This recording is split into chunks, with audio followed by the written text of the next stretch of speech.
अब अगर हमारे शर्तों पे सीजन काम नहीं करेगा तो रैयत कोयला निकालेगा, सरकार को टैक्स से मतलब है उसको हम लोग टैक्स देंगे। ये कहने की बात है कि भाई भौतिक संपदा का सरकार का है, ऐसा नहीं है।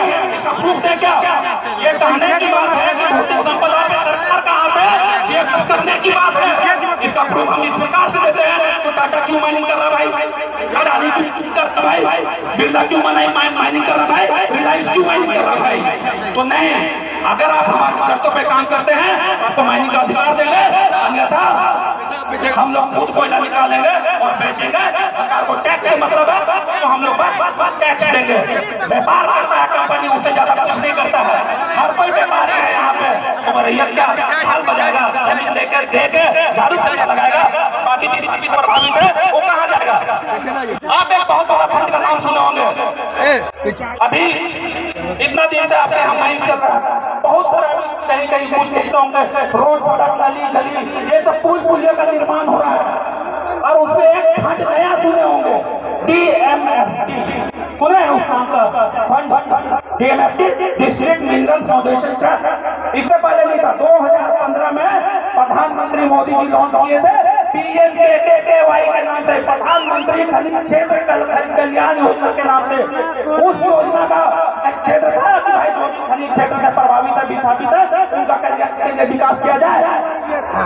मोदी जी तो होशियार निकले, देखा कि भाई PMKKY के नाम से हम तो फंड का गबन कर नहीं पा रहे हैं। तुरंत 1 साल के बाद में 2017 में उसको ट्रस्ट का नाम दे दिया गया, DMFT district mineral foundation trust, जिसका कोई मतलब नहीं। पैसा कैसे निकल जाए, कोई ये निकल जाए, उससे कोई मतलब नहीं है। और DMFT का क्रियान्वयन जिला कमेटी के माध्यम से होता है और जिसके प्रेसिडेंट होते हैं DC, आपके उपायुक्त और मेंबर जो भी आपके जनप्रतिनिधि होते हैं। और उस DMFT का काम एक ही है, बीजेपी को झारखंड का डेवलपमेंट से कोई मतलब नहीं है, कांग्रेस को झारखंड का डेवलपमेंट से कोई मतलब नहीं है। अपना सेक्रेटरी लोग क्यों बात करेगा?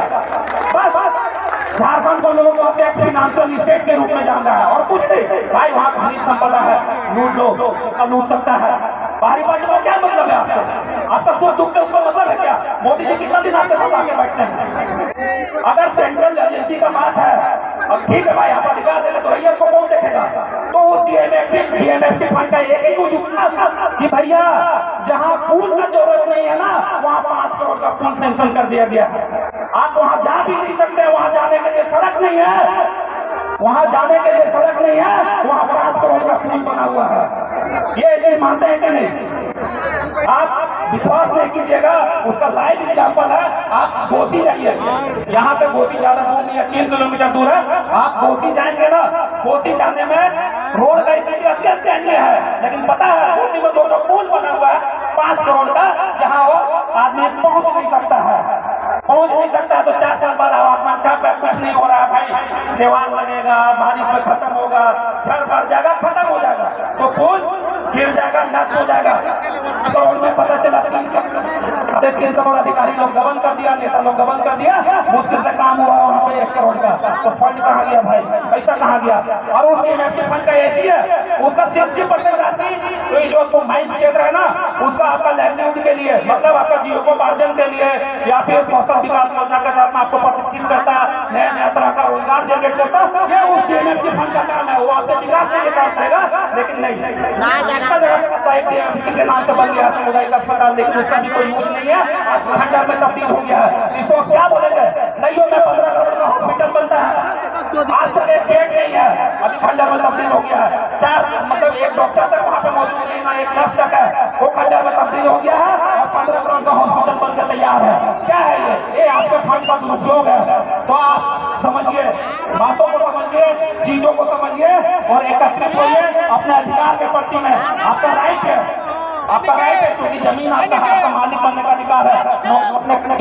आप बात करते होंगे, एक और चीज आप सुनिए, आप कभी रेलवे स्टेशन में गुजरते होंगे ना, तो माल मतलब पैसेंजर गाड़ी से ज्यादा माल गाड़ी देखते हैं, पैसेंजर गाड़ी से ज्यादा माल गाड़ी। अब पता है रेलवे का जो जनरेटर, आपको जानते हैं भाई झारखंड से 40% खनिज, तो क्या होता कौन है? रेलवे से होता है। तो रेलवे का 40% कहाँ से आ रहा है? झारखंड से आ रहा है। आप गूगल में सर्च मार दीजिए कि धनबाद रेल मंडल जो है वो ऐसा रेल सेक्टर है तो रेलवे को सबसे ज्यादा अर्निंग देता है। तब तो ये हमारे जो सेंट्रल मिनिस्ट्री के लोग हैं या फिर जो हमारे सांसद है, विधायक हैं, ये आवाज नहीं उठा सकते हैं कि भाई रेलवे में आरक्षण दिया जाए। रेलवे में आरक्षण की बात कौन करेगा? अगर रेलवे मेरे यहाँ से 40% रेवेन्यू जनरेट कर रहा है, अपना आदमी का 40% तो कमा रहा है, तो क्या ये झारखंडियों का दायित्व नहीं है या झारखंडियों के प्रति जवाबदेही नहीं है कि भैया इनको वहाँ पे रोजगार दिया जाए? बातें बहुत सारी है, समय का अभाव है, बहुत सारे वक्त हैं और सबको धन्यवाद, आभार, जोहार, बहुत बहुत धन्यवाद।